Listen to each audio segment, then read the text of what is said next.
인사드리고 수업 시작할게요. 안녕하세요. 안녕하세요. 네. 이 시간에는 지난 시간에 이어서요. 실화시자 살펴봐야 되네요. 학습 목표가 428번 주고요. 실화시자.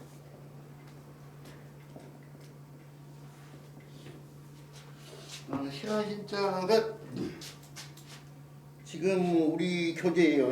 교재에 나오는 자행을 보면은 인쇄매체를 통해서 표현된 자행을 보면 바로 이런 식으로 쓰인 것처럼요. 지금 여기는 한 획으로 처리됐고 여기는 두 획이잖아요. 근데 인쇄매체는 이렇게 보이는 획이죠. 이게 두 획으로 보이죠. 이게 한 획으로 보이지 않고. 그러죠. 바로 이렇게 쓸 때는요. 하나, 둘, 셋, 넷, 다섯, 여섯, 6획이고요.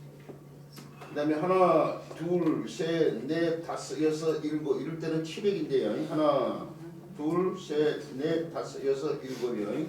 7획인데 6획의 글자예요. 이 책에 비록 이렇게 써있더라도 손치더라도요. 이렇게 쓰면 안 된다는 사실을 알고 있어야 되죠. 다 있어보는데 하나, 둘, 셋, 넷, 다섯, 여섯이요. 6획의 글자를 알아두시기 바라고.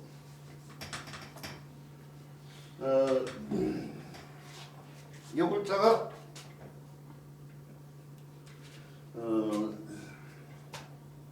설문의자에서요. 설문의자에서 이 글자를 갖다가 어떻게 풀이했냐면 상 굴복지형이요.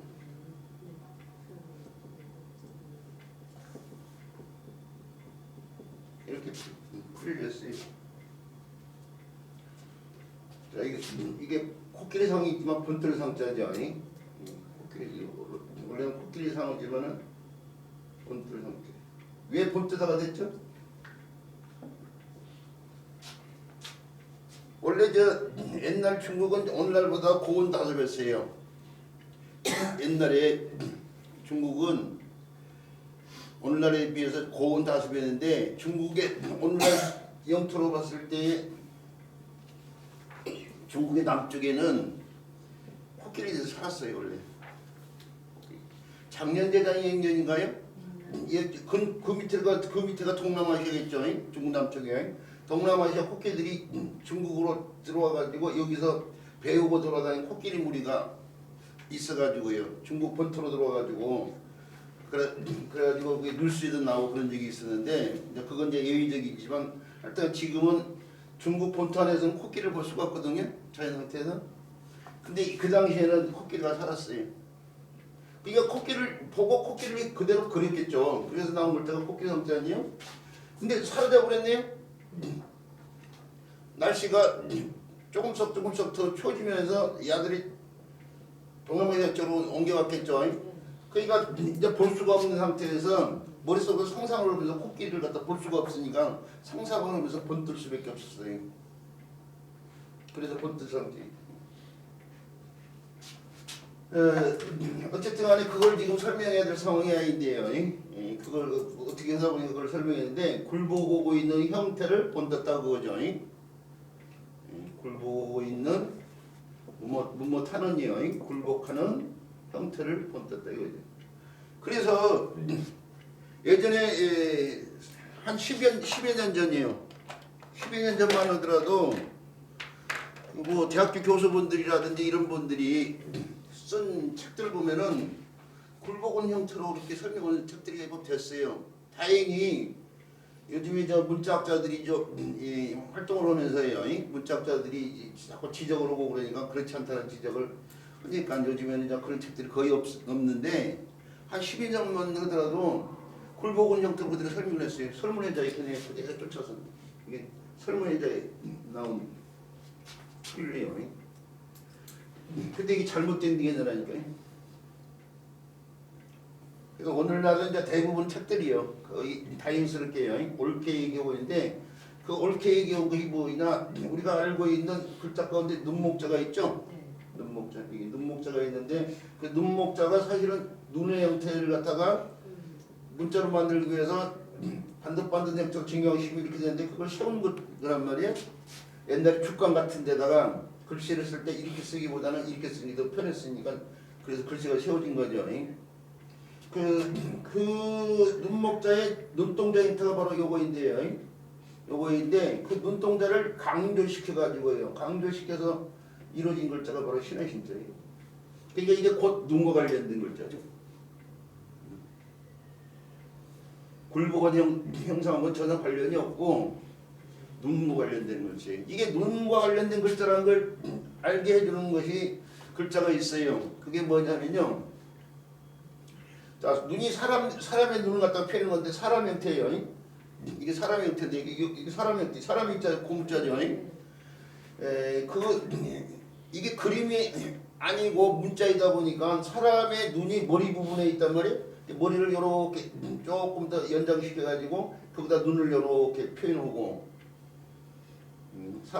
사람의 몸체에서 눈을 이렇게 표현했다. 여기다가 이렇게 눈동자가 얹어진 눈이죠. 이거요. 눈동자가 얹어진 눈. 그리고 그 밑에다 그릇을 이렇게 펴놓고요. 그리고 거기다가 뭔가가 담겨있는데 물 같은 거 담겨있음을 표현했어요. 이 형태에서 이루어진 글자가 오늘날 어떻게 정의가 됐냐면 바로 이렇게 정의가 돼요. 눈동자가 얹어진 눈과 그 다음에 사람의 형태를 갖다가 이렇게 표현했어요. 그 다음에 그릇 명자에 그릇을 갖다가 이렇게 펴놓고 그릇 속에 담겨진 물을 있죠. 물을 갖다가 여기다 점으로 이렇게 표현했어요. 이게 볼감자의 고문자예요. 볼감자의 고문자인데 사람이 눈으로 물이 담긴 그릇을 내려다보고 있는 거예요 지금. 그래서 이루어진 글자가 볼감자 아니에요? 볼감자. 또 사람이요. 사람이 땅 위에 이렇게 서 있어요. 땅. 흑성따위 고문자가 이거죠. 사람이 땅 위에 서 있어요. 근데 여기서도 또 마찬가지로 눈을 이렇게 눈동자가 한데 눈을 이렇게 표현했어요. 이렇게 표현된 글자인데 원래는 눈으로 뭔가를 보는 거예요 지금 사람이요.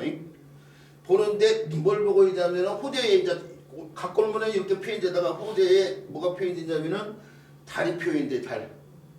초생달 같은 거 이렇게 달이 표현돼. 그러다가 그러니까 사람이 땅 위에 사람이 서가지고 눈으로 달을 바라보고 있는 거예요 지금. 바라보고 있는데 이걸 그대로 정형화시키면 이렇게 되는 거예요. 눈동자 강조되고 그 다음에 달월자를 쓰고 땅 위에 서 있는 사람은 줄기정자. 그렇죠. 발을망자예요. 이게 발을망자. 요 글자가 달을 바라보고 있는 모양에서 나온 발을망자예요. 예, 제가 경복궁에 가보면은 또 잊어버렸네. 또 망월 무슨 문이더라? 큰일 났다. 이 글자 경묵관 어디 문 이름에 요 글자가 쓰이는데 경묵궁에는 이렇게 써놨더만. 이게 오늘날 호대로 오면서 발할 망자에 망이라는 의미의 글자 속에 없잖아요. 글자 속에 신하신자고 달월자고 줄기정자를 썼으니까 망이라는 의미의 글자가 없잖아요. 전부 다 뜻의 역할로만 하고 있잖아요. 호대로 오면서 망이라는 의미를 갖다가 분명히 해주기 위해서 신하신자 대신에 망할 망자를 갖다가 집어가지고 이렇게 오늘날 쓰고 있단 말이에요. 이게 발할 망자 오늘날 발할망자 이렇게 쓰고 있는데 궁궐에 갔더니 발할망자를 이렇게도 안 쓰고 이렇게도 안 쓰고 이렇게 써놨더만 이렇게.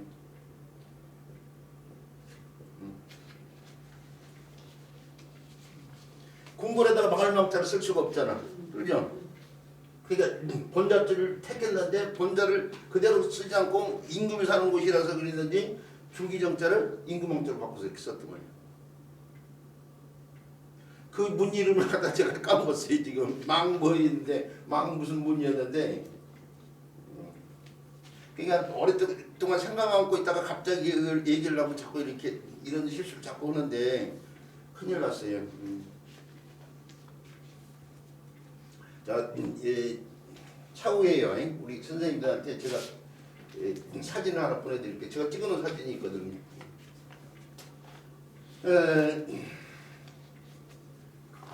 그런데 이 글자를 쓴 이유가 오늘날에 이렇게 쓰는 글자의 본자죠. 이 글자가 본자를 쓰는데 이 글자를 지금 쓴 이유가 이게 눈이라는 얘기예요. 눈. 근데 눈인데 그냥 눈이 아니고 우리가 앞에서 배웠잖아요. 흑토자 같은 경우도 그냥 흑이 아니고 흑덩이 뭉쳐놓은 흑덩이라고 했잖아요. 돌석자 오늘날 돌석자 이렇게 쓸 때 이것이 최초에는 여기서부터 출발인데 이것도 그냥 돌이 아니고 도구로 사용된 돌이라고 했잖아요. 그러죠? 이것도 그냥 눈이 아니고 특정한 눈이에요. 지금 사실은 그냥 눈이 아니고 그냥 우리가 일반 사람들의 일반적인 눈이 아니고 특정한 어떤 눈을 갖다가 표현했어요. 특정한 눈인데 요 글자의 고문자가 눈동자를 이렇게 강조시켰다고 했는데 고문자에 보면은 여기에 선도 보여요. 이렇게 작은 점도 보여요. 이렇게 눈동자가 이렇게 강조되는데 여기에 점도 보인다니까요. 눈동자에다가 점을 찍어놨다는 것은 눈동자의 점이라는 것은 그것도 눈의 일부를 갖다가 점으로 표현했냐? 이게 그렇지 않고요. 우리가 또 알아둬야 될 글자 건데 착할장이라는 글자가 있잖아요. 착할장. 착할장의 고문자에 보면 그냥 이렇게 창과자예요. 뼈조간 창. 창날부 요 창과자. 창과자가 고문자가 이렇게 표현되지 않을까요? 여기 뼈조간 날이 있죠. 그 뼈조간 날 부위로 이렇게 눈을 갖다가 찌르고 있는 형태예요. 근데 후대로 오면서 이제 음역할자까지 추가시켜가지고 조각장자가 음역하면서 창으로 사람이 눈을 갖다가 찌르는 모양이거든요. 그러니까 노예의 눈을 갖다가 표현한 거예요. 이게 지금 옛날 부족과 부족이 싸워가지고 진보적인 사람들을 갖다가 노예로 삼는데 노예가 되는 사람이 여자도 있을 거이고 남자도 있을 거이고 그런데 여자 가운데 아이도 있을 거이고 어른도 있을 거이고 남자도 아이가 있고 어른이 있을 때에 여자는 아무래도 남자에 비해서 반항 능력이 떨어져요. 그래서 여자에는 문신을 새긴 도구가 바로 매우 쉽지 아니에요? 그 문신이 새겨진 여자하고 그걸 갖다가 이거 매우 십자가 문신과 관련되어 있는 글자란 말이에요. 그 밑에 계진 여자도 이게 호대로 오면서 관계자 형태를 유지해서 이렇게 바뀌어요. 이게 설립자가 아니고 매우신자를 줄인 거예요. 이게요. 이게 첩첩자란 말이에요. 첩의 노릇까지도 해야 돼. 이 여자인 노예가 잡힌 부족이 남자들의 첩의 노릇까지 해야 된다고요. 그 다음에 요 아이들이요. 요 아이나 남자아이도 반항 능력이 없어요. 요 여자 어른은 첩이란 글자와 관련되지만 아이를 나타내는 글자는 여기에 등에다가 징 같은 걸 짊어진 모양에서 나온 글자가 이런 글자들이 사람이 이렇게 했을 때에 등에다요 짐을 짊어지고 있는 형태에서 나온 글자가 무거울 중자 아니에요? 무거울 중자의 아래 뿌린 형태의 매우신 자오고 그 아랫부분의 형태가 근데 매우신 자는 이렇게 간략화되고 그 다음에 무거운 걸 짊어지고 있는 사람 모습 같은 것들 이렇게 이 부분이 이게 노예인 아이 원래 오늘날은 그냥 아이를 뜻하는 글자로 주로 쓰이지만 이게 원래 노예인 아이였어요. 그래서 아이를 나타낸 글자는 이렇게 표현이 되는데 문제는 어린이 남자가 문제라니까요. 어린이 남자는 반항 능력이 있단 말이에요. 자기 주인을 해칠 가능성이 있어. 그럼 이 사람들은 어떻게 하냐? 눈을 갖다가 해코지를 해요. 눈을 이렇게 뾰족한 도구로 눈을 찔러가지고 해코지를 해요. 사실은 이 눈을 해코지한 자연이 추가된 요 모양에서 나오는 글자가 뭐냐면요. 요 모양에서 나온 글자 무슨 자라고요? 백성민자. 백성민자가 뾰족한 도구로 눈을 해코진 모양에서 나온 글자예요. 이게 백성민자도 사실 노예와 관련되는 글자예요. 근데 호대로 오면서 임금 밑에 모든 사람들 노예와 똑같은 상황이거든. 그래서 신민이란 말이 그래서 나온 거 아니에요. 신민. 일제강점기에 일본 놈들이 우리나라 사람들 황국 신민 뭐 이런 식으로 패는데 우리나라 사람 노예다 이거야.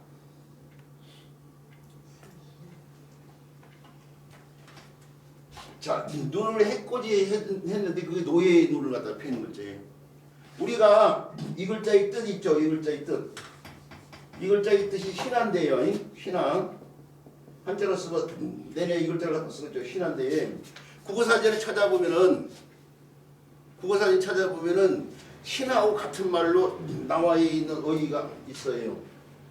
그게 하나가 신례가 있고요. 신례 같은 잘 안 쓰지만 신례가 있고 하나가 신복이 있어요. 신복.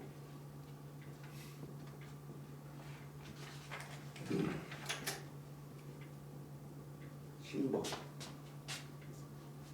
이게 종례자예요. 종례자. 이게 종복자예요. 종복자. 그런데 이 신례 신복을 또 다른 말로 바꿀 수가 있는데 그게 뭐냐 노복 노예.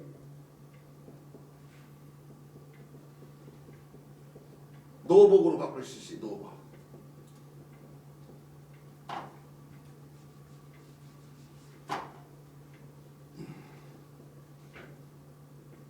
노복. 그리고 곧 같은 말로 치면 그러면 치환을 해보면 어떻게 돼요? 요 신과 노가 교환이 이거 똑같고 양쪽은 똑같고 지금 그러잖아요. 이 곧 신이 곧 노예라는 얘기가 되는 거예요 지금.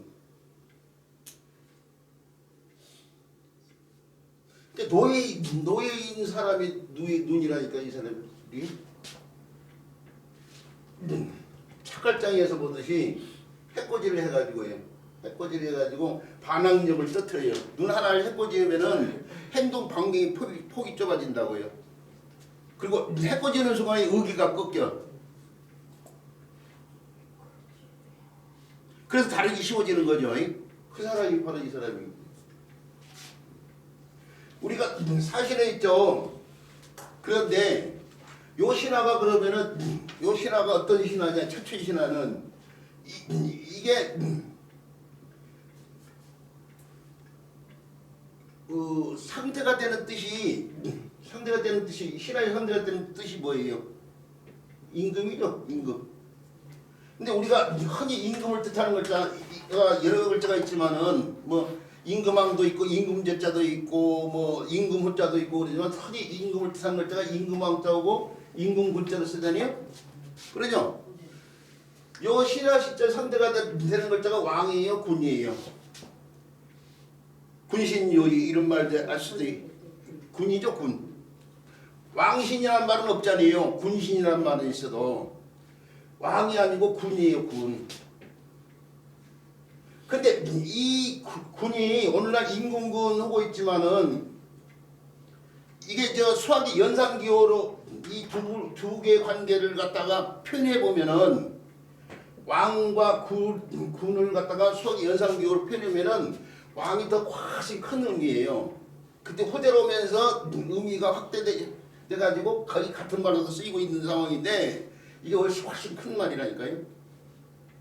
사실은 중국의 종법제도가 실행이 됐던 시대에 주나라 시대 때에는 이 왕을 누가 썼어요? 그렇죠. 천자만 썼어요. 천자만. 호대로 오면서 춘추전국 시대가 되고 춘추전국의 여러 패자들이 제후국들이 세력이 강해지면 천자를 무시하다 보니까 제후들이 갖다 나중에는 임금왕자를 썼는데 그래서 진시황이 중국을 통일하면서 왕을 안 쓰고 새롭게 사망오제에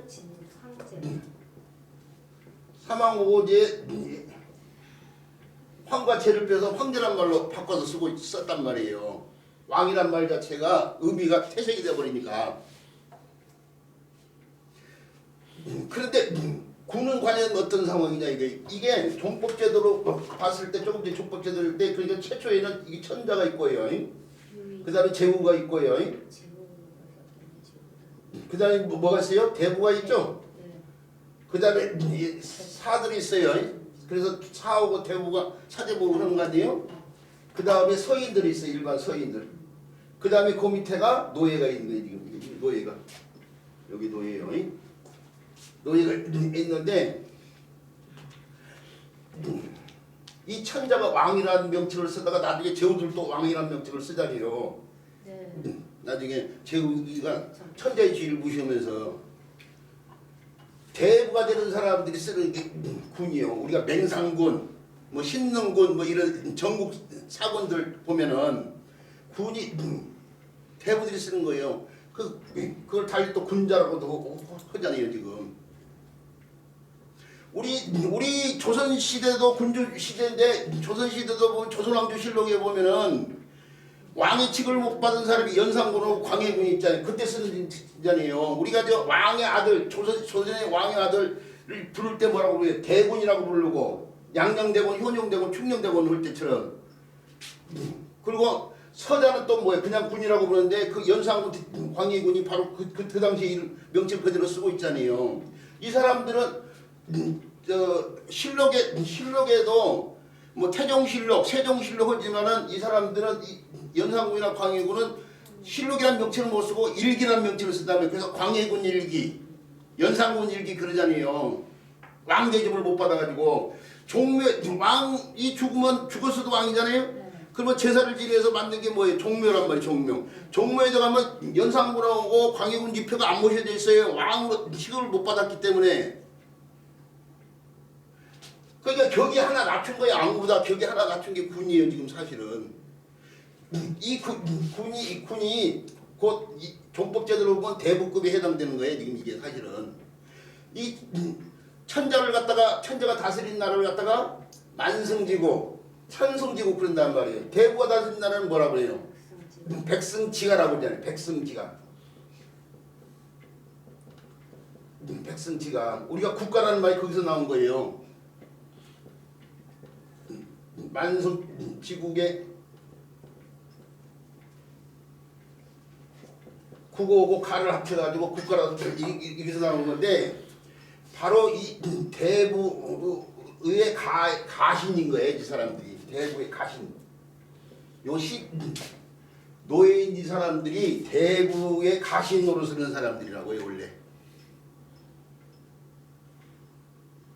그런데 그대로면서요. 중앙집권 국가가 되고 그러면서 그 사람들이 지위가 올라가면서 어떻게 돼요?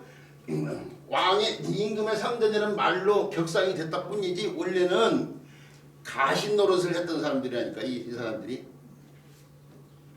이게 문자가 이런 의미를 갖고 있기 때문에 교육 현장에서 신화신자를 설명할 때에 옛날 고대 이런 계급사회 문화 같은 걸 설명을 하면서 가르쳐줘야 명쾌하게 신화신자가 설명이 되어지는데 이렇게 가르친 사람들이 많지 않은 게 문제죠. 그냥 한자만 삐꾸미 가르치려면은 가르친 사람 필요 없잖아요. 책 사다가 그냥 쓰고 외우면 되잖아요. 이런 걸 안 가르친다고 치면은. 근데 문제는 바로 이렇게 가르쳐요. 저 텔레비 들어가가지고 텔레비란에 인터넷 들어가가지고 그 한자 강의하는 사람들 보세요. 그냥 글자 써놓고 그냥 뭐 특별하게 이럴 것 없이.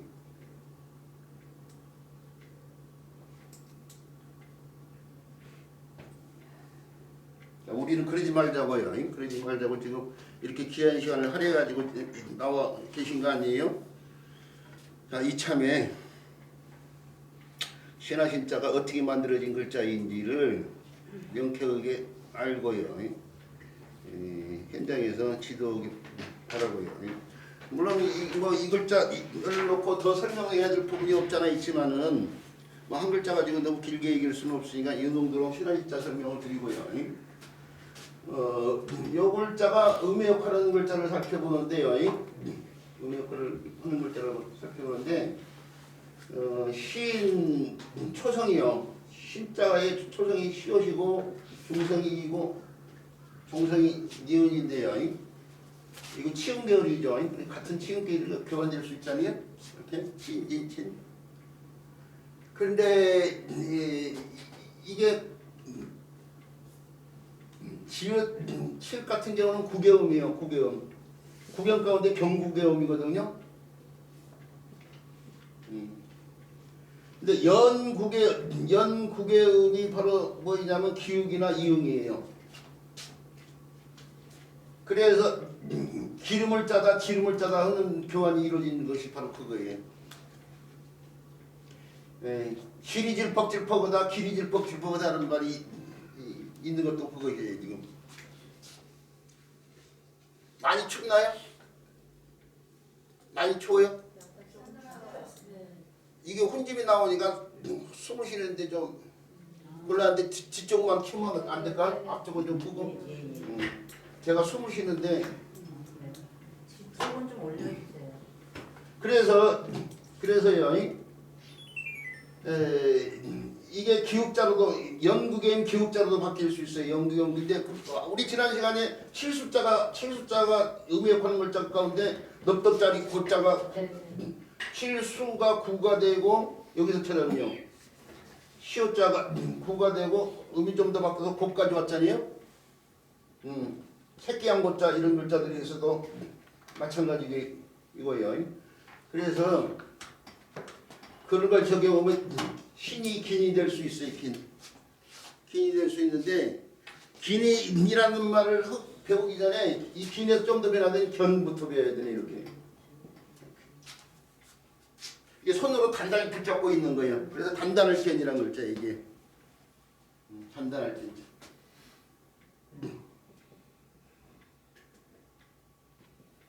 단단할 견자인데 호절하면서 그 뜻을 저도 분명히 외우기 위해서 단단히 굳은 땅을 갖다가 쉽게 볼 수 있는 상황이니까 호절하면서 흑독자를 다시 붙여가지고 이렇게 쓰고 비슷한 뜻으로 오늘 사람들이요 단단할 이것도 단단할 견이라고 할 수 있는데 그냥 굳을 견이라고 더 많이 얘기하고 있죠.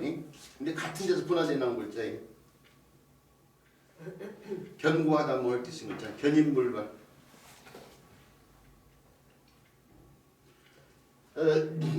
근데 이 단단할 견자가 음의 역할하는 글자로서 또 기억을 해야 될 글자가 지금 긴으로 바뀐 글자가 있네. 긴 이렇게 해가지고 긴밀할 긴자인데 실로 단단히 얼거맨 상황 관련돼서요.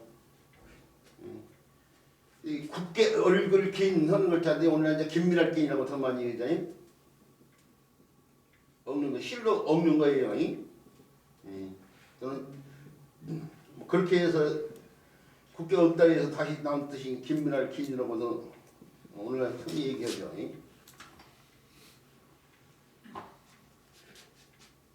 그 다음에 신에서 나온 글자의 신 콩팥 신자. 콩팥은 인체 한 부위니까 인체의 한 부위를 나타낼 때는 육자로 달라붙어 흔히 그래서 신장 해고신 뭐 그럴 때 쓰는 거죠. 강낭콩처럼 생겼는데 팥처럼 붉어. 그래서 콩팥이라고 해요. 콩팥이. 또 아음인 기억자가 후음인 시옷자로도 잘 봤기 때문에 현으로 쓰기인데 어지련자가 있어요. 어지련자. 재물을 알아주는 거야. 재물 관련된 글자 무슨 자예요? 조개패자죠? 네. 조개패자. 현모양체 뭘 뜻이요?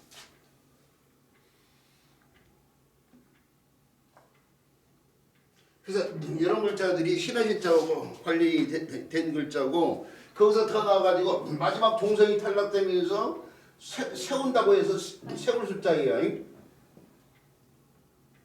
설립자를 써가지고 행설수설할 때 쓰이는 세로 숫자 또는 세로로 세운다고 해서 세울 숫자.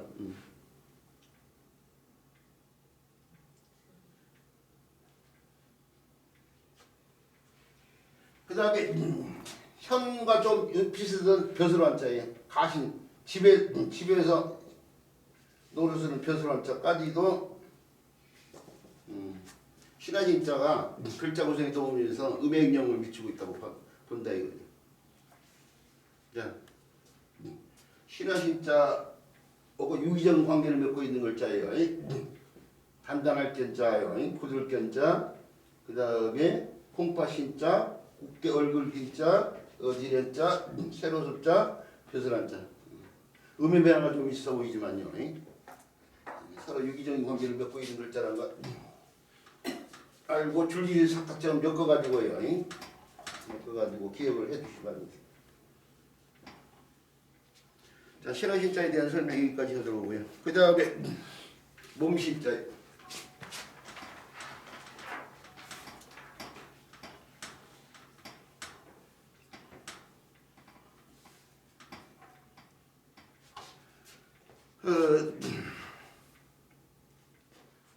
몸신자에 대해서 설명의 자리에서는요. 상, 인지, 시라고 이렇게 표현했어요. 사람의 몸을 갖다가 본떴다 이거죠. 그렇게만 표현했지 어떤 특정한 사람의 몸이라고까지는 풀이를 안 했어요. 근데 요글자의 고문자를 보면은 어떤 특정한 사람의 몸을 표현했지 그냥 사람의 몸을 표현한 글자는 아니에요. 자, 사람이 이렇게 있는데요. 이렇게 사람이 이렇게 있는데 이 사람이 자 고문자네요. 배가 이렇게 강조됐어. 배가 이렇게 볼록이 나왔어요. 우리가 우리 주변에서 살이 찐 것 말고요. 배가 볼록하게 이렇게 눈에 띄게 볼록하게 나온 상태를 이를 갖다가 볼 수 있는 경우가 어떤 경우냐 이거예요. 그렇죠. 아이를 베고 있는 상태죠. 여기에 요 글자에다가 있죠. 아이를 이렇게 추가해 가지고요. 뱃속에 아이가 들어 있는 거예요 지금. 요게 각골문의 형태가 이렇게 쓰인 각골문의 형태가 호재로면서요. 사람과 아이를 별도로 따로 표현을 해요. 사람과 이게 사람이요. 사람을 갖다 이 사람을 갖다 이렇게 따로 이렇게 표현한다 이거죠. 이렇게요. 그다음 아이를 따로 이렇게 표현한다. 여기서 나온 글자가 아이벨린자예요. 아이벨린자. 아이벨린자. 잉태하다 할 때 쓰는 글자.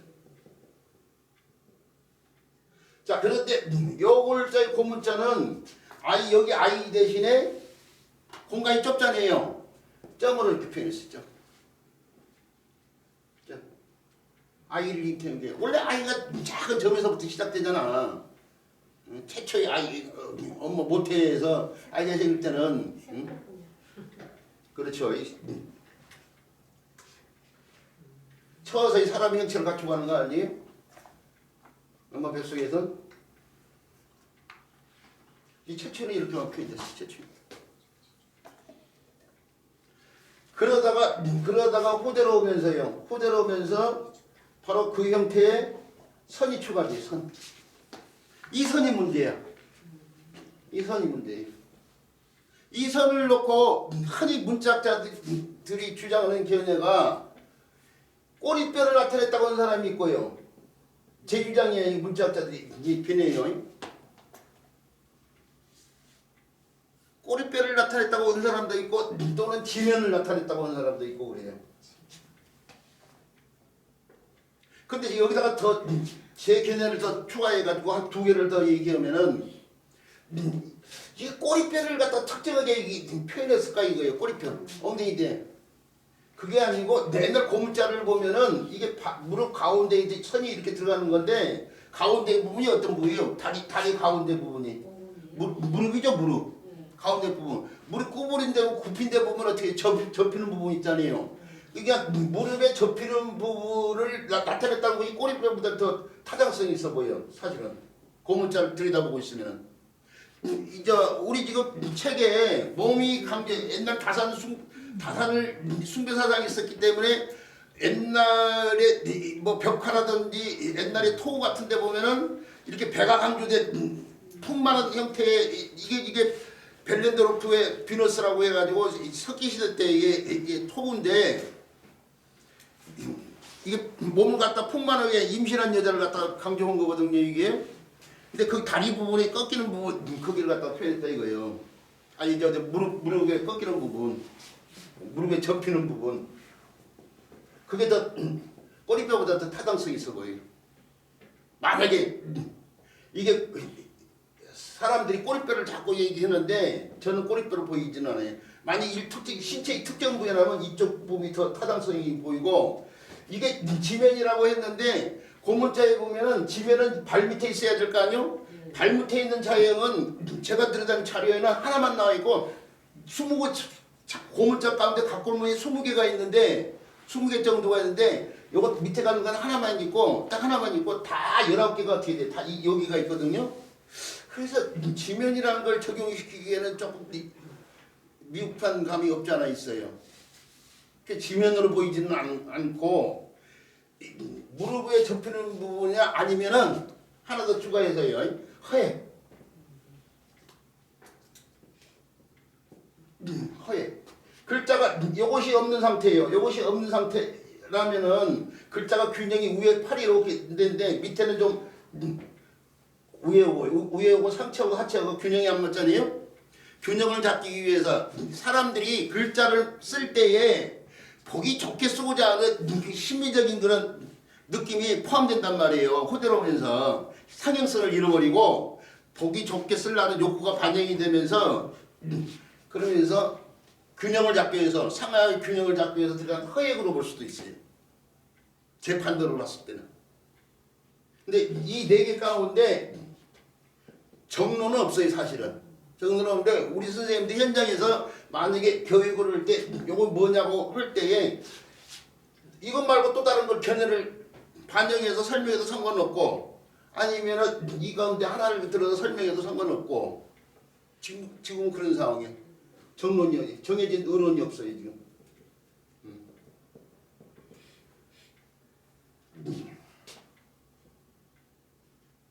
그래서 이렇게까지만 얘기할 수밖에 없다는 사실을 알아두시고요. 이런 형태가 호대로면서요. 호대로면서 바로요. 소전에서 이렇게 표현이 되고 그것이 오늘날 글자로 정형화됐어요.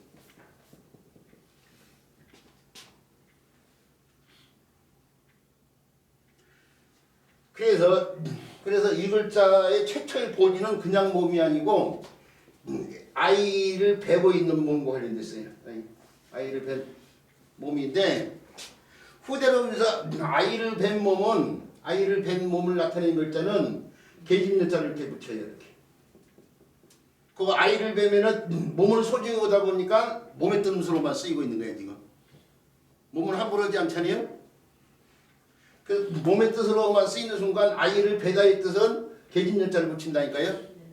그래서 이게 아이벨 신이라는 글자인데 또 이 글자가 다시 음역할자를 바꿔요.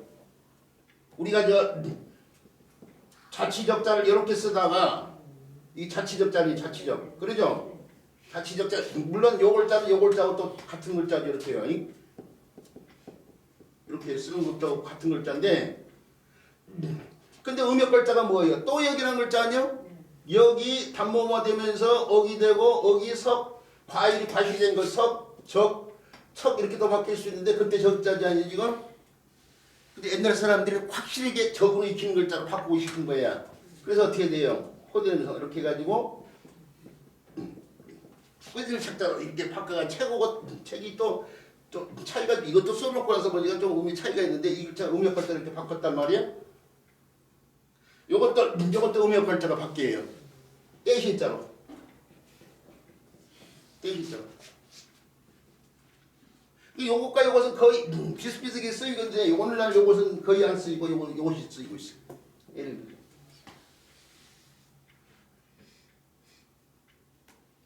이 글자가 표가 강조된 아이를 벤 몸을 갖다가 표현했는데 몸의 뜻으로만 쓰이게 되자 아이를 벤다는 뜻의 글자는 계집여자를 한 번 더 붙이고요. 여자가 아이를 갖고 있으니까요. 그리고 음역할자를 또 토대로 하면서 음역할자를 떼신자로 바꿔가지고 이게 결국 아이별 신자로 오늘날 쓰이고 있는 글자가 됐다. 이게.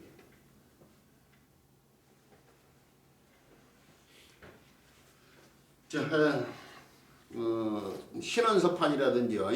팔등신 뭐 이런 말이 쓰이는 글자죠. 혈혈단신 뭐 이럴 때요. 육신 이럴 때 쓰이는 글자죠.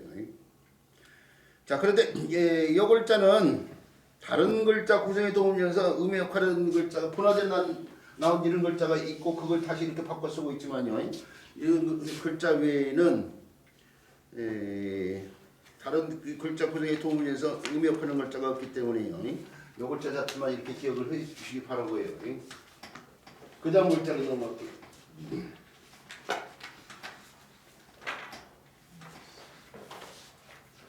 그 다음에 배워야 될 글자는 매울 신자예요.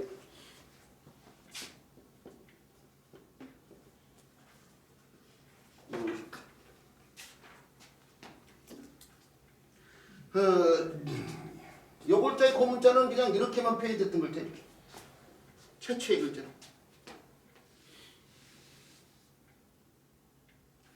각골문에 눈에 그대 사람들이 호들하면서 핵을 갖다가 좀 더 덧붙여가지고 각골문에는 이렇게도 표현된 글자가 있어요. 이게 손잡이 부분이라고 생각하시면 돼요. 요거 뼈 조금 부분이고, 또는 핵을 더 쳐가지고 요런 거 핵이 그야말로 허액이에요. 이렇게 이것이 허액이에요. 허액. 이렇게도 써요. 이렇게. 우리 저 말씀 원자 같은 경우도 이것이 허액이잖아요. 지금 사실은 말씀 원자 고문자가 뭐예요? 입하고 혀를 갖다 이렇게 표현했는데 혀의 움직임을 나타내기 위해서 선이 추가되고, 이렇게 선이 이렇게 추가되고, 그 다음에 그것이 다시 허액이 이렇게 추가되면서 그것이 정의가 돼서 이루어진 글자가 바로 오늘날 말씀 원자란 말이에요. 오늘날 세워서 쓰고 있는 이렇게 이거 허액이라고 해요. 허액. 이게 허액이에요. 보기 좋게 쓰려는 욕구가 발휘되고 뭐 그러면서 이게 나오겠죠. 이 각골문이 이렇게 써요. 이렇게. 이 세 개의 형태가 이렇게 나와요. 그러다가 이어지는 서체가 무슨 서체? 근문이죠, 근문. 세부체에다가 새기는 글자.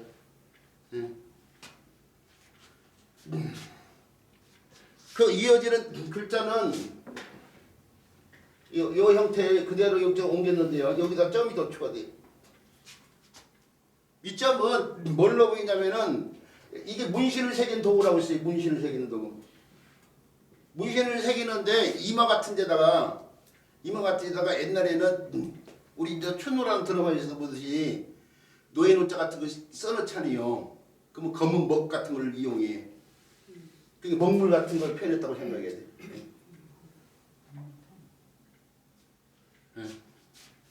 근데 근문에서는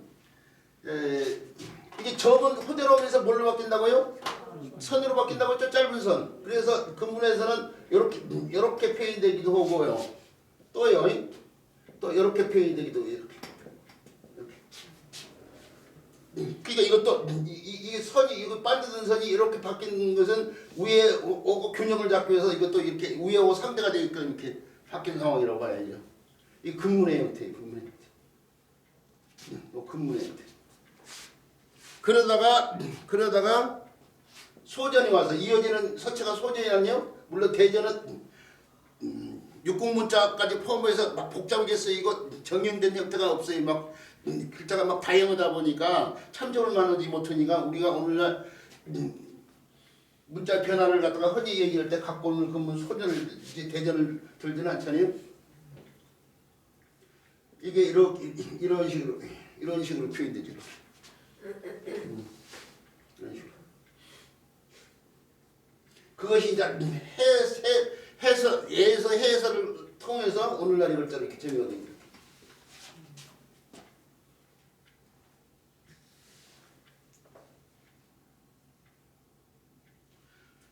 자, 그래서 오늘날 이 자영어로 쓰이는데 이게 문신을 새기는 도구에서 나오는데 그런데요. 문신을 새기는 도구에서 뜻을 보면 맵단이에요, 맵단. 매울의 기분이 맵다니까요. 맵단이 문신과 무슨 관련이 있냐 이거예요. 문신이 새겨지면 그게 옛날에 만약 남의 물건 훔치다가 걸리면은 이마 같은 데다 훔치돌자를 쓰는 거예요. 훔치돌자. 이렇게 이마에 경형이 새겨진 사람들이 경형 또는 묵형이라고 그래요. 묵형, 경형. 이 자자할 경자. 이게 검은 목슬을 사용해가지고 이게 이 경을 칠놈할 때 쓰는 경이야. 옛날 할아버지들이 개구진 아이들 막 장독 깨틀고 막 그런 다음에 겨울날에 눈싸움하다가 그러면 막 화가 확 잔뜩 나면은 막 이 경을 칠놈하면서 야단치거든. 또는 경형 또는 뭐라고 해요? 묵형이라고 해요. 이게 먼 목자를 써서 묵형 또는 자자형이라고 그러죠. 자자형 찌를 짝자 써서 찔러가지고 글자를 새겨내는 행벌이라고 해서 자자형 같은 말인데 이렇게 새겨지면 어떻게 돼요? 이런 글자가 새겨지면은 사람으로 대접을 못 받아. 길거리 이렇게 가는데 이런 거에 새겨진 어른들이 길거리 가면 아이들이 돈을 던져도 맞아야 돼. 그러니까 목숨만 붙어있는 존재이지 사람이 인격적인 대우를 못 받는다고요. 이게 뭐예요? 엄청난 고통 속에서 삶을 살아야 돼. 괴로움 속에서 사람 대접을 못 받으니까. 그래서 뭐예요? 간난 신고할 때 쓰는 신자가 바로 있잖아요. 괴롭다는 뜻이 있어 이게요. 괴롭다는 뜻이 있는데 우리가 맛 가운데에 이 맛이 아니고 차라리요 통각이죠. 통각 사실은 이 고통스러운 고통의 통자 고통 한자를 이렇게 쓰잖아요. 아플 통자 우리가 감각 가운데 통각이라는 것이 통각 그 통각으로 얘기되어진 게 매운맛이요. 매운맛 미각이 아니야. 매운 것은 입속에서 맵다고 느끼는 것은 이게 아무 상처가 없는 손바닥에다가 고춧가루 이렇게 문지르면 손바닥이 시큰시큰 하잖아요. 소금이나 설탕을 문지르면 어떻게 돼요? 아무 반응이 없어요. 아무 느낌이 없는데 고춧가루를 문지르면 시큰시큰 하잖아요. 손등이요. 그것처럼 입속에서 반응이 일어난 거예요. 이게 통각이래요. 통각. 우리 어려서는 매운 것을 미각으로 배웠는데 요즘 아이들은 미각으로 안 배워요. 통각으로 배워요. 그 통각과 관련인데 이 통이 고통 관련돼 있잖아요. 이 고통을 겪거든 이 사람들이 괴로운 맛과 관련되면서 맵다고 연결된 거예요 지금. 이해가 가나요? 네.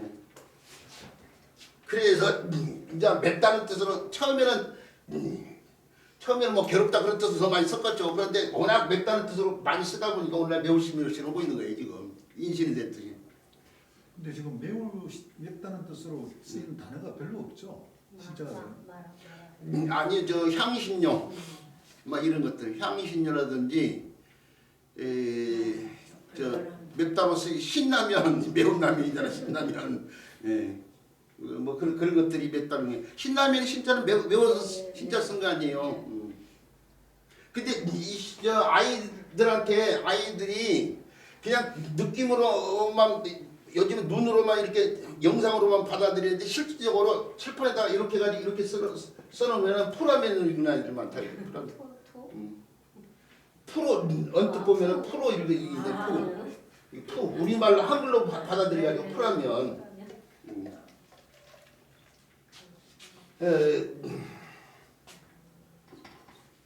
바로 어쨌든이에요.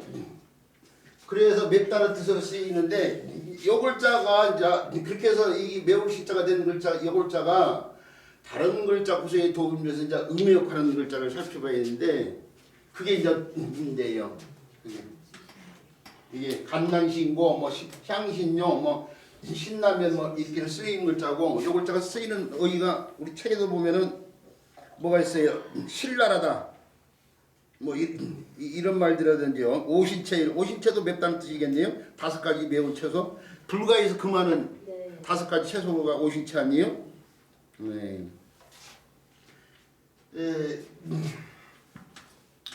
요 글자가 음의 역할을 하는 글자예요. 요거 지금 안 지우고 일부러 있어요. 안 지우고 있는데 음의 역할을 하는 글자가 그런데 이 글자가 있어요. 이렇게. 요 글자하고 요 글자. 서로 관련이 없어 보이는데 이 글자가 음의 역할인데 어떻게 해서 이 음의 역할을 하는지 이렇게 생각할 수 있는데 예전에 우리나라에서 엄청나게 많이 팔리는 한자책이 있었어요. 그 한자책에 서문에 그 책을 쓴 저자가 친할진자를 설명을 했는데 어떻게 하냐면은 친할진자를 설립자하고 나무목자하고 볼격자 3개가 합쳐져 가지고 이런 거에서 나무에 서 가지고요. 멀리 떠나는 자식을 지켜보는 어버이를 나타냈다고 해서 이게 어버이 진짜다 이렇게 설명을 했단 말이에요. 그 책에서. 그 책을 보고 그렇게 답답했어요. 맨 앞에 서문에다 그랬으니 본문 안에 있는 모든 한자를 다 그렇게 팔자를 했어요. 그런데 책은 엄청나게 팔려. 제가 그 출판사 사장하고 면담을 한번 한 적이 있거든요. 저도 이제 원고 때문에, 한자 원고 때문에. 그게 엄청나게 팔린 이유가 뭐냐? 이쪽 신문을 봐도 있고 저쪽 신문을 봐도 있고 광고를 엄청나게 많이 때려. 광고 그러면서 자기가 그 비법을 알려주더만. 책값이 10,000원이면은 책값을 한 2,000원 이렇게 책정을 해. 그럼 2,000이 남잖아. 지금 사실 10,000원짜리 거 2,000이 남고 저자한테 이게 이 책을 쓴 저자한테 뭐 인세를 갖다가 뭐 준다고 치면은 인세를 갖다가 1,000원 정도는 줘야 된단 말이야. 10%면 1,000원을 줘야 되는데 저자한테 한 500원만 줘. 그러고 많이 팔리면 더 도움이 될 거 아니냐. 100권 팔려서 가져간 것보다 500권 팔려서 가져가면 더 많이 남다. 이 500원. 그 많이 팔리게 해줬다 이게. 당신 500원을 광고비가 때리겠다. 200원을 저자한테 넘기고 이 500원 남기고 그래가지고 막 떼. 여기서 그래가지고 여기다 붙여 막 그래가지고 그걸 광고로 투입하는 거야. 그걸 광고로 대대적으로. 그러니까 사람들이 이 책 여기 신문 보면 나오고 저기 신문 나오고 그 책이 뭐 특별한갑다. 아니 막 사보는 거야. 막 모르는 사람들이야. 뭐 그렇지. 근데 책이 엉터리라니까. 나무 꼭대기에 서가지고 어떻게 뭘 나무 꼭대기 서냐고 사람이 아무리 멀리 떠난 자식이 안타깝기로 서니. 그게 다 엉터리라고 해. 그 책 안에 있는 다 모든 글자들이 다 엉터리라고 봐야 돼. 사실은 요 글자는 매울신자하고 관련된 글자예요. 지금 매울신자가 음역할해가지고 신이고 신진, 신 이렇게 바뀔 때 이 신이에요. 지금 어머니 진짜. 이게 매울신자가 음역하는 글자야. 자, 그리고 이게 어떻게 해서 매울신자하고 관련이 있냐? 이 글자의 본자가 사실은 이렇게 써줘야 돼요. 이렇게 써줘야 돼요.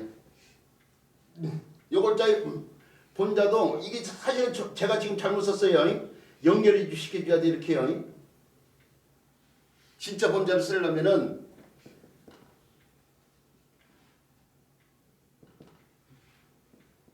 한때 저도 이게 연결이 안 되고 떨어진 걸로 봐가지고 저도 실수를 했어요. 이 글자의 본자를 그리고 본자도 이렇게 나와 있어. 책에도 이렇게 본자를 이렇게 나오는데 그건 잘못이야. 정확히 그러면 이렇게 이어줘야 돼. 자, 그 설명 들어보면 알아요. 설명 들어보면. 자, 요 글자들 있죠? 요 글자들이 이렇게 그러니까 여기 왼쪽에 동시에 똑같은 글자들이 이렇게 달라붙었잖아요. 이렇게 된 글자, 요 글자가 사실은 있죠. 매울신자의 이체자더만요.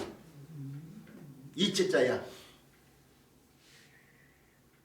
저는 요걸 떨어뜨리면 이렇게 될 거 아니에요. 이렇게요. 매울신자고 나무목자 이렇게 쓰면 이것은 뭐냐면요. 개암나무 진자야.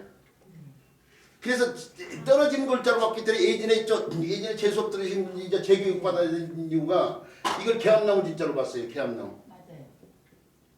그래서 개암나무 진짜로 설명을 했어요. 진이 여기서 신이 되고 친이 되고 했다고 설명을 하고 도끼 건자에 의해서 도끼로 나무 같은 걸 베가지고 어떻게 해야 돼요? 잠복이 우진 곳을 갖다 새롭게 만든다고 해서 세신자가 되고 거기서 나오는 도끼로 잘라낸 나무를 나타내는 글자는 풀을 붙여가지고 거기서 섭신자가 나왔다 이거야. 뗄나무 신자가 나왔다 이거야. 그렇게 설명을 했는데 그게 잘못이었어. 그냥 이책자로 봐야 돼. 매우신자. 실질적으로 있어. 그리고 요 형태가 왜 나타나냐 이거예요. 자, 매울신자에 각군문 형태가 이렇게 썼다고 했죠? 네. 근문 형태가 이렇게 썼다고 했죠? 네.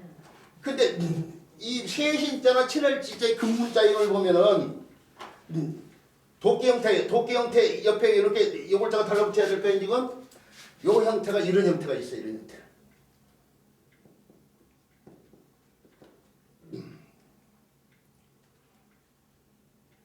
이런 형태. 이런 형태가 있는데 이게 뭐냐면 이게 근문에 이런 형태가 보인다고 했죠. 이 세신자의 근문 형태가 요거랑 저거 이거 세 개요. 요것과 요것이 절충이 돼가지고 이렇게 표현된 거예요. 여기 점이 있고 여기에는 위의 형태하고 상대가 되는 균형을 잡기 위한 아래의 형태가 이렇게 돼. 그 점이 선으로 바뀌고 그 선을 이렇게 표현했단 말이에요. 근데 거기다 다시 점을 추가했다니까. 점을. 이게 이 두 개를 갖다가 같이 합쳐놓은 거야. 그래서 이렇게 표현한 거야 이게요. 그것이 그러니까 요 형태가 그러니까 요 형태가 근문에서 이제 소전으로 갈 거 아니에요. 소전으로 가는데 요 위에 거를 매운식자로 이렇게 그냥 보고 요걸 자를 갖다가 나무 목자로 본 거예요. 요걸 갖다가 매운식자로 보고 그 가운데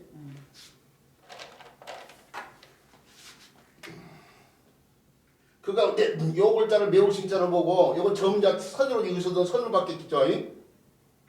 선으로 그러니까 그것이 이제 나무 목자 아니에요? 그것이 그러니까 그것이 바로 이거예요 지금. 이게 근문에서 요것과 요것을 이 점으로도 또 아래로도 썼네. 그때 그걸 두 개를 합쳐가지고 이렇게 표현을 해. 형태가 나타나. 그것이 소전해 가지고 이렇게 바뀐 게 이렇게 정의가 되고 소전해서 그 형태를 그대로 따라 쓰면서 그게 가액이 되면서 근데 또 다시 이제 이게 복잡해. 복잡하단 말이에요. 왼쪽이 복잡해. 도끼 글자나 볼견자 복잡하니까 어떻게 돼요? 이걸 줄여서 써야겠다는 의식이 또 반영이 돼가지고 결국은 이런 형태가 나타나는 거예요. 여기서 이런 형태. 지금 여기서 보이는 거예요. 이제 이해가 가나요?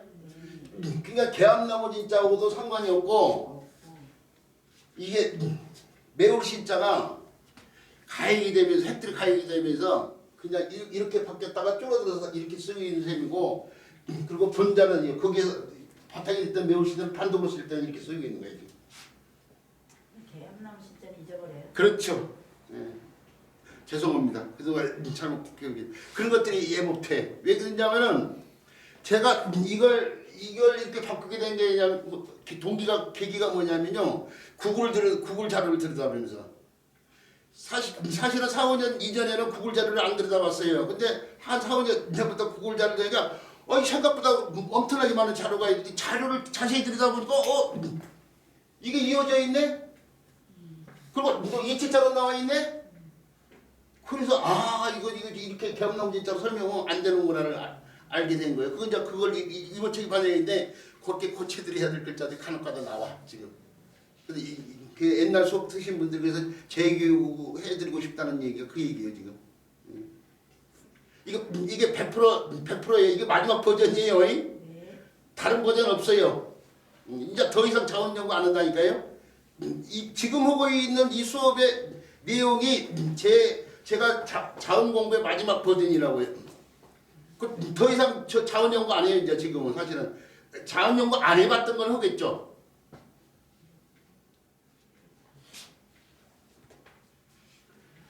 그래서 결국 이걸 매울 신자에 변형된 글자로 봐야 되는 상황이라는 거 알아두시고 도끼로 뗄나무를 벤 상황 관리해서 뗄나무를 나타내는 글자인데 뗄나무가 없어지니까 어떻게 돼요? 잡목이 곳에 뗄나무가 없어지니까 새로워진 상황에서 새시자가 되고 다시 뗄나무를 나타내는 글자는 초목과 관련된 글자 가운데 풀과 관련된 글자를 붙여서 새신자 아니죠 섭신자예요.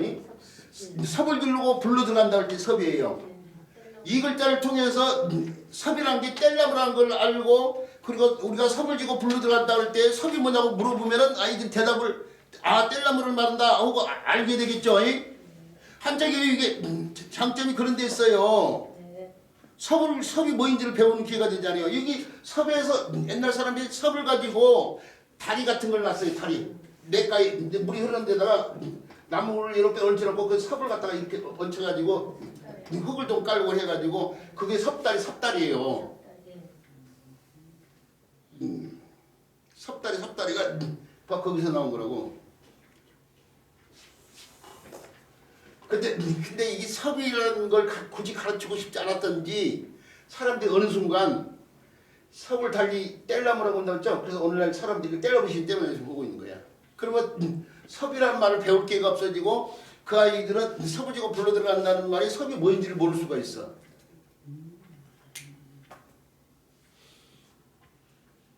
그래서 뗄나무싱이라고 난 섭씨 있는 게 더 온당한데 사람들이 바꿔 가르치기 편한 쪽으로. 와신 상담할 때 쓰이는 시자죠. 와신 상담. 예. 올나라 붙여놓고 온나라 붙여오고 관련된 얘기죠. 자, 그쪽에 이 설명을 하려고 하면 시간이 많이 가니까 우리 선생님들이 이미 알고 계실 테니까 와신 상담에 대해서는 얘기하지 않겠지만은 그 뗄나무에서 잔다 그 얘기죠. 자, 그 다음에 친자는 친할지 나하고 가장 어버이가 친한 사람인데 친할지라고 그러죠. 친할지. 모친 부친을 때 쓰이고 선친을 때 쓰이는 때고요. 친척을 때 쓰이는 친자죠. 자, 그 다음에 글자가 마음 신자인데요. 쉬는 시간을 갖고 왔는데 살펴봐야겠네요. 아이 조갈증이나 술 마시는 거 그냥